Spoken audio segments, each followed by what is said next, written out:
Ledger is a writing podcast and a noun, not a verb. I'm your host, Austin Wilson, and welcome to today's show, where I'm going to be talking about the most important and revealing question a writer can ask. To do that, I'm going to tell you a little story. In October of 2013, Andre Dubus III visited one of my favorite bookstores. He's one of my favorite writers. He wrote a book called Townie. It's a nonfiction book that looks at his life being raised in a really violent part of Massachusetts, a place called Haverhill, Massachusetts. His dad's also Andre Dubus Sr., without the third, one of the most lauded short story writers who has ever contributed to that form within Western literature. He actually wrote a story called In the Bedroom, which is turned into a film. Very underrated movie. If you ever get a chance to watch In the Bedroom, definitely watch it. Read the short story too. Any short story by Andre Dubus is amazing. And I also recommend all of Andre Dubus III's books. So he was at a bookstore called Politics and Prose in Washington, D.C. It's one of my favorite bookstores. Like I said, I love it. Go there if you can. On that tour, he was supporting his newest book at the time, which was Dirty Love. And like a lot of bookstore tours, he took his place up in front of everyone to read a bit from the newest book, but also to chat a little bit about what he had written and why. And then he opened it up to questions. And from the looks of the video, it was a pretty packed house. Politics and Prose isn't huge, but it's got a pretty decent amount of space upstairs towards the back for visiting authors and other artists of all sorts to hold forth and, meet their audiences face to face. I've actually had the pleasure of being in there myself in the audience. I lucked into being in town for Small Press Expo, which people usually shorten to SPX, which is a great show, by the way. If you get a chance to go to it, definitely do. So I was there with my best friend David when Jaime and Gilbert Hernandez were there for speaking about and showing off their newest books. And we got some stuff signed. We got to hear some questions asked from the audience. It really is a great space in that bookstore. It's comfy and not overwhelming, and they've got awesome selections. So, but as can happen at some book events, when Dubus reversed the flow of all of that attention and redirected it, that invisible spotlight, he redirected it out onto the audience. Some folks struggled with the idea of asking a question. It's kind of nerve-wracking. It's scary sometimes.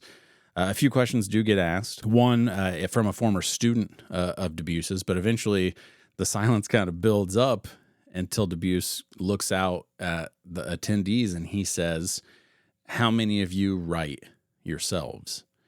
Someone in the audience kind of raises her hand, and Dubus describes the gesture she makes as apologetic. And it's all in good humor. He's laughing, she's laughing. He asks her why she raised her hand that way. And you can't hear what she says, but the camera turns and you can read her lips. And she says, "Because I've never had anything published."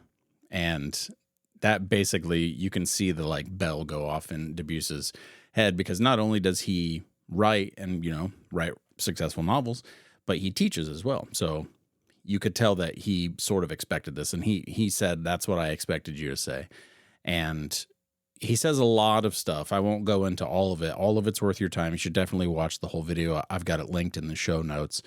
But one thing he says in this exchange, no joke, it changed my life. And I say that unironically. And I've mentioned it on the show before in other interviews and stuff that I've done. So you might know what I'm about to say, but maybe not. Dubus says, "It's not about being published. It's a wonderful problem to have, and I wish it on all writers, because it is a joy."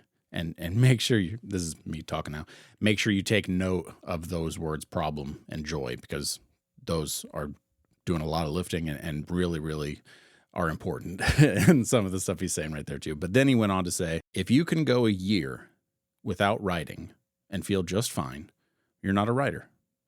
But I bet you can't go 3-4 days in a row without writing, without feeling far away from yourself. So forget published. You're already a writer. You're stuck with it."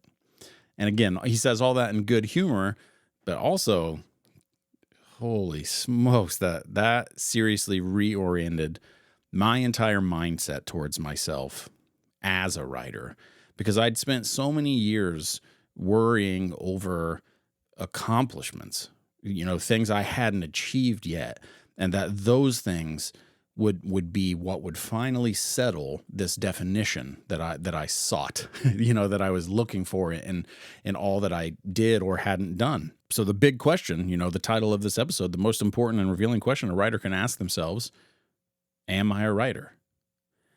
And it's not 100% guarantee, because life, it's complex, obviously. But if you were taking the time to ask yourself if you are a writer, then 9 times out of 10, the answer is going to be you sure as hell are. You're a writer. But also, and it's super important to remember that writing is a thing that you do. It's not a thing you are. Yes, like someone who writes as writer, but like culturally, at least within the West, I live in America, so at least here and other westernized cultures, we've conflated the word writer with the phrase or the like definition of someone's life as paid to write. So like, are you a writer? Really what someone's asking is, are you paid to write? Is that the only way you make your living? And that is incredibly harmful to the craft and the art of all that writing can achieve, but also just to your mindset as a person, as a human with all these different emotions and desires and stuff that you want to do. Like, equating the thing you do with whether or not it's the thing that helps you pay the electricity is super dangerous. And recently, I was talking to a fellow writer the other day, and we got onto the topic of action, avoiding reacting and being proactive, of doing things, figuring out if you're taking an action. That's so much easier than determining how to define yourself via that action. Does that make sense? So it's insanely easy to answer the question of, am I writing? And let me tell you, there is nothing in the world that is as easy as not writing, as not doing something. We're doing it right now. You're not writing as you listen to this. I'm not writing as I talk. You don't even have to try to not write. You don't have to try to not do something most of the time. Obviously, there are all kinds of exceptions. So are you a writer? I seriously almost freaking guarantee you that you are. Are you writing? Probably not this very second, like we just established, but the next time you might worry about how you would define yourself, instead of asking how you would define yourself, ask yourself if you're taking that action, if you're engaging in some verb, a verbaceous activity. Does that make sense? But you follow me. Are you doing a thing? Are you doing it? Ask yourself, am I writing? And what I have found, especially when I record episodes of this show, or I talk about writing with other writers, or I engage with art, movies, music, any of it, that impacts me in meaningful ways, the question and answer usually goes like this: am I writing? Not yet, but I'm about to be. Ledger is just me, Austin Wilson. I record, edit, put it out, do everything that I can with the show to make it sound as good and get to your ears as quickly as possible. Thank you so much for listening. Swing by austinrwilson.com to check out some of my prose and comic book fiction. You can let me know what you think of the show through the contact page there. Any like, subscribe, and review of the show on any platform that you find it is 100% appreciated. It really does help the show get out to more and more people. And I just love talking about writing and chatting with people. I've got some interviews in the works right now, and I also have a couple of audio fiction stories coming together right now. I think I'm going to read the 2 stories that I had published in Ahoy Comics that are both comedy and set in this like little fictional Indiana town that I made up, which is actually showing up in this other thing that I'm writing that is horror as well. But anyway, it's not all horror, I promise. Thank you again for listening. And are you writing? You're about to be.